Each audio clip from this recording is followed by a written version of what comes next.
আমার নবী ডাকতে বলে, আজরাইল রে,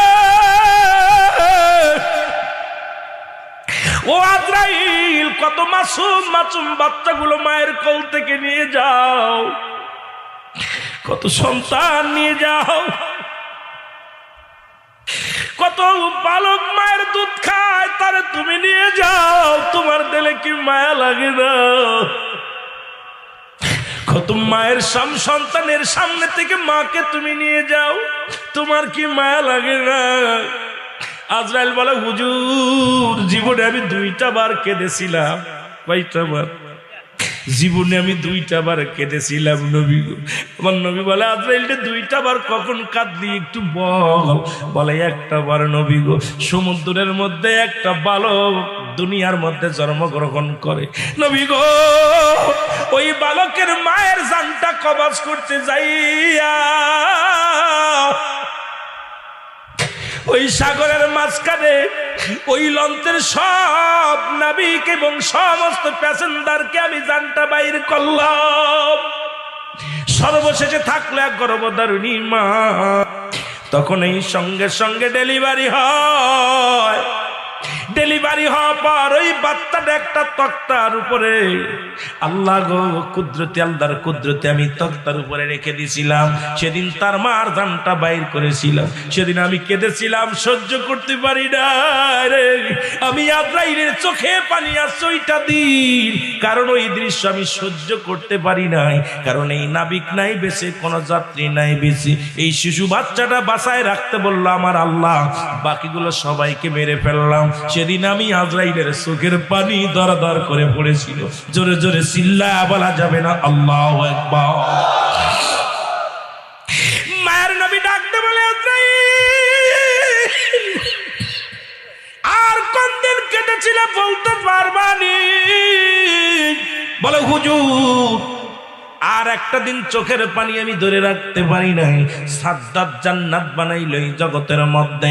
এই সাদ্দাত বাদশা যখন জান্নাত বানাইল, ও মুসলমান শুনে নাও, বনি ইসরাইল গোত্রের হুদ আলাইহিস সালামের কাছে শুনিয়া শুনিয়া জান্নাতের মধ্যে বিবরণগুলো কেমন, জান্নাতের মধ্যে কেমন সুস্বাদু খাবার, কেমন ইট পাটকেল কেমনে বানাইলো, কেমনে দরজা, কেমনে জানলা দরজা, এই কথাগুলো শুনে শুনে যখন হুদ আলাইহিস সালামের কাছ থেকে শুনে সাদ্দাত জান্নাত বানাইলো, এই জান্নাত বানাইয়া আফসোস করে যখন জান্নাতের মধ্যে ঢুকবে, আমার আল্লাহ হুকুম দিল আজরাইলের জান্নাতের মধ্যে যেন ঢুকতে না পারে। তখন আমি সামনে সামনে হাজির হয়ে গেলাম। ওই সাদ্দাত বাদশা আমার অনুনয় বিনয় করে কেঁদে কেঁদে বলেছিল, একটা বার একটা পা রাখবে, শুধু জান্নাতের মধ্যে ঘুরে আসবে। এই সুযোগটা আমি দিই নাই তরে আল্লাহর হুকুমে। ওদিন আমার চোখের পানি পড়েছিল। আমার নবী কয়, আজরাইল, তুমি জানো নি এই দুটি লোকই একটা লোক, ওই যাকে আল্লাহ পাক সমুদ্রের মধ্যে থেকে বাঁচাইলো, মার পেট থেকে পরাপর সবাই যেদিন মারা গেল, ওই সাদ্দাতকে দুনিয়ার মধ্যে আল্লাহ পাক তারে বাঁচাইলো, রক্ষা করলো। ওখান থেকে বাঁচতে বাঁচতে জঙ্গলের মধ্যে গেল। জঙ্গলের মধ্যে যাওয়ার পর তারে বাঘের দুধ খায় মানুষ হলো। ওই সাদ্দাত কোনো মানুষের দুধ খায় নাই, বাঘের দুধ খায় মানুষ হয়েছে।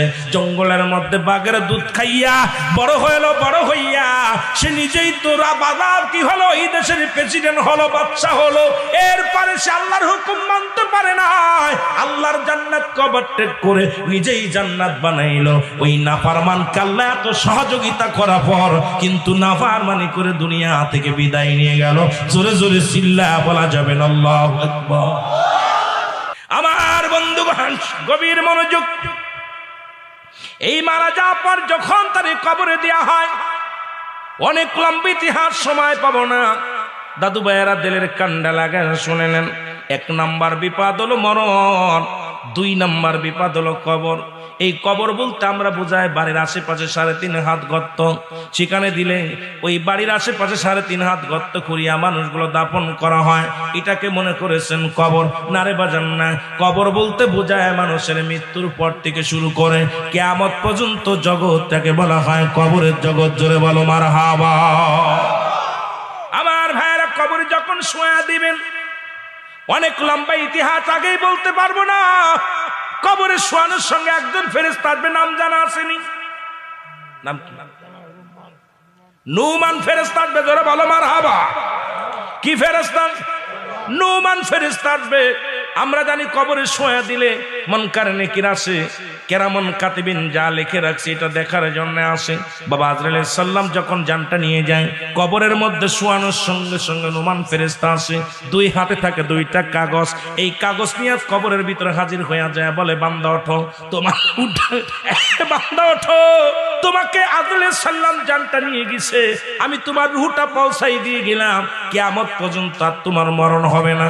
এই রূহটার সঙ্গে হিসাব আর নিকাশ হবে, একবার জান্নাত নাই জাহান্নামে দেয়া হবে। বান্দা তুমি ওঠো, সঙ্গে সঙ্গে উঠায়া রূহটা আপনার কাছে পৌঁছায়া দিবে, খাঁচার কাছে পৌঁছায়া দিবে। দরদি বন্দিরা দিলের কান্ডা লাগা শুনে নাও।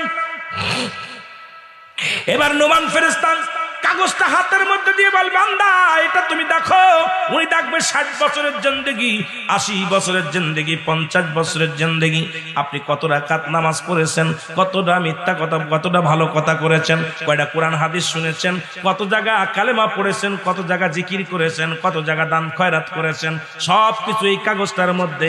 বান্দা দেখে বড় আফসোস করবে, হায়রে 60 বছরের জিন্দেগি, ওই 60 বছরই যদি দান ধ্যান করতে পারতাম, ওই 60 বছরই যদি নামাজ আদায় করতে পারতাম, ওই 60 বছরে যদি সত্যের পথে থাকতে পারতাম, কতই না উত্তম হতো। তবু আনন্দ লাগবে। আল্লাহ, এ মুসলমান শুনে নাও, ওই প্রশ্নপত্র লিখতে যান যখন পরীক্ষার খাতায়, ওই প্রশ্নটা একবার দুইবার পড়া থাকলে বড় আফসোস করে, হারে এখন লিখতে পারতাম যদি আর একবার পড়তাম। কথা কয় না, কথা কয় না। আর একবার যদি পড়া থাকতো লিখতে পারতাম, আর একবার পড়তে পারি নাই। আহারে পড়তেছিলাম ঠিকই, কিন্তু বুঝতে পারি নাই। এবার কাগজ